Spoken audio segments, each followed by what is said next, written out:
Welcome Raiders to another Raid Shadow Legends video, and in this one we're going to be talking about the new fusion that's coming to Raid Shadow Legends. I was doing some Dark Fae and I wanted to give my thoughts on Tholin Foulbeard in terms of his kits and his skills, and if you should go for this champion.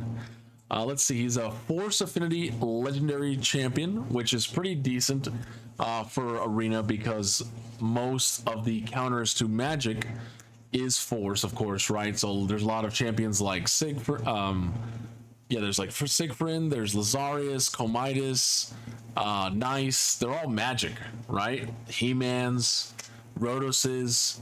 So having a Force PvP champion could be pretty nice, right? If he turns out to be pretty good. He's an attack dwarf. Okay. His A1 is called there's a ditto on screen.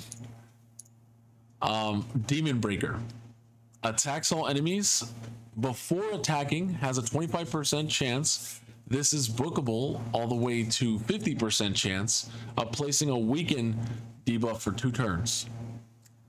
That can wait, well, oh, there's part 2. It has a 50% chance if the target is from the Corrupted Alliance, a boss, or a minion.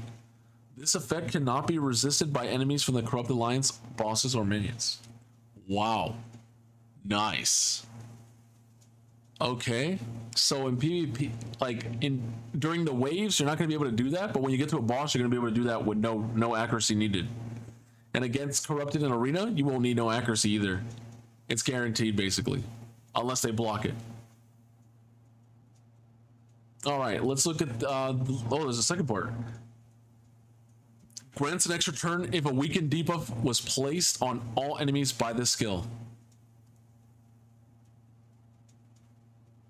Well, if there's only like 2 or 3 enemies or 1 boss, you basically get an extra turn the first time you place that weekend. So you can go like A1, put a weekend, extra turn, it's my turn, you go again and go. I'm guessing you use the next skill or the 3rd skill. Let's see. Back to the Abyss. Attacks one enemy 2 times. Each hit will ignore 25% of the target's defense. If the target is from the Corrupted Alliance, a boss, or a minion, each hit will ignore 50% of the target's defense instead. What? That's nuts. Okay. Just to clarify, think about Wukong hits really strong with that A2 and ignores defense, right? Against bosses, you're not going to splash the boss like a normal enemy in like Arena because they have so much HP, right? But Wukong hits pretty hard with his A2. This is going to hit twice. It's 2 Wukong hits to any boss, minion, or Corrupted Alliance. Wow. No splash, but there's a second part. Each hit decreases the target's attack, permanently decreases their attack by 25 of what? It's 5%, stacks up to 25. So if they use this skill 3 times, because after twice, you'll have 20% decrease attack on the boss. That's pretty nutty. That's pretty good. That's really good. And he's not a support. He's a nuker.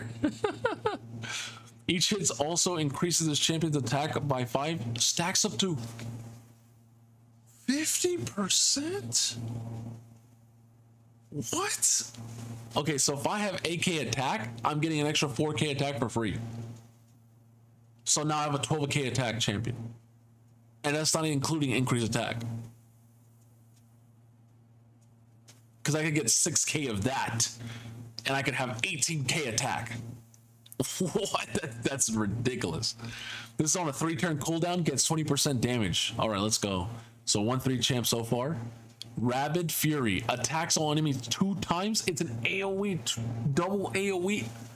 What? Before attacking, places increased attack buff on this champion. Wow. You don't even need to bring another champ. He hits both. That's crazy. For each critical hit landed on the first hit. So if there's like 5 enemies in the rounds, right? Because or Arena 4. Increases the damage dealt on the second hit by.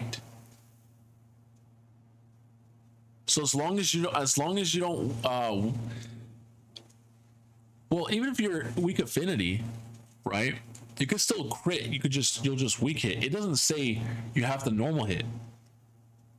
Wow. So affinity wouldn't really make a difference. It's just this, of course, second hit might still weak, right?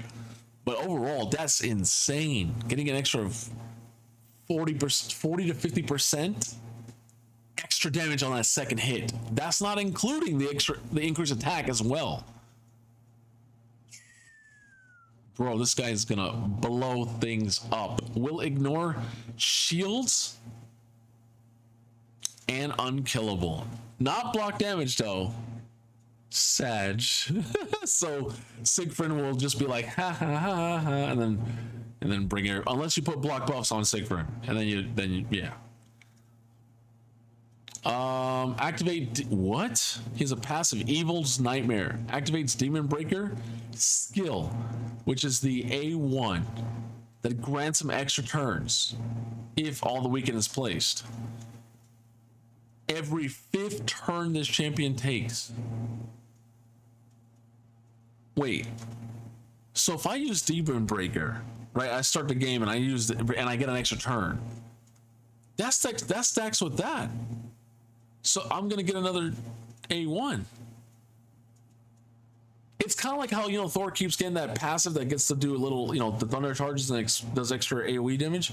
This is like, man, you want to make this guy, definitely put him in Merciless. You definitely want to put him in Relentless.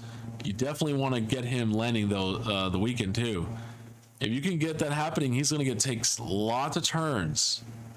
Holy. Enemies from the Corrupted Alliance, bosses, and minions cannot land a critical hit.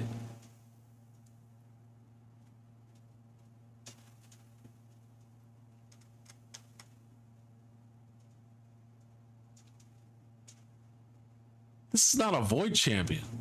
This is a normal affinity champion, and he's uncritable?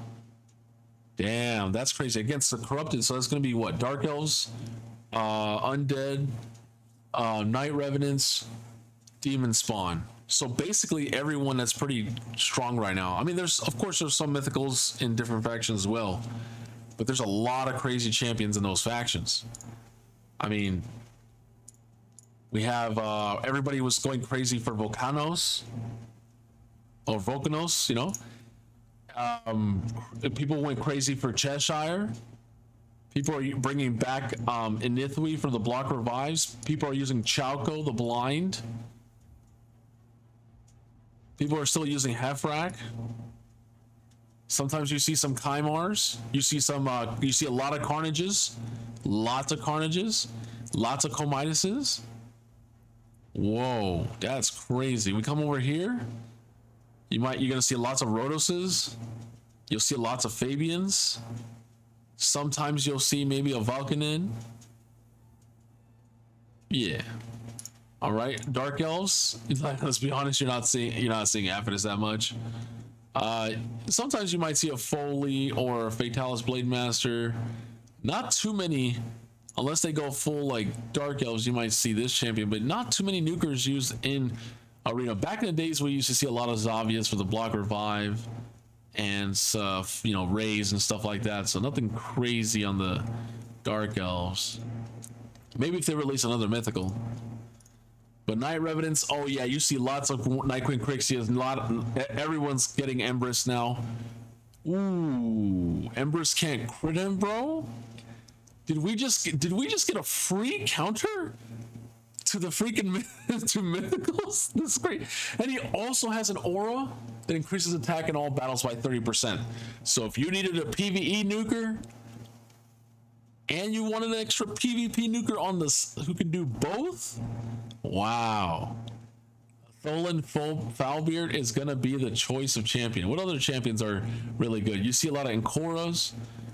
You're gonna see a lot of Cavlaxes now, but Cavlax will kill you through the poisons, not through the hits.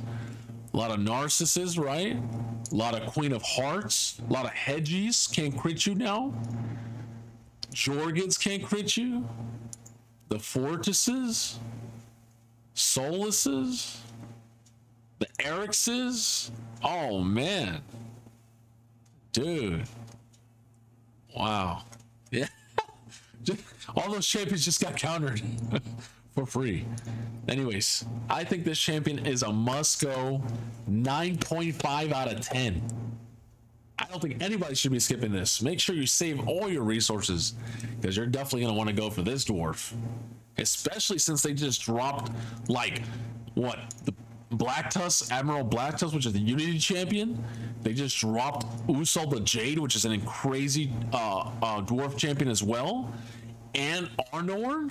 If you have lots of dwarfs, this is another one to add to your roster. Or if you have any of the mythicals, right? Anyways, thank you, Raiders. Let me know in the comments down below. Are you going for this champion? Are you skipping it? That would be kind of crazy, but I'm curious if anyone is skipping this. All right, I'll see you guys in the next one. Bye-bye.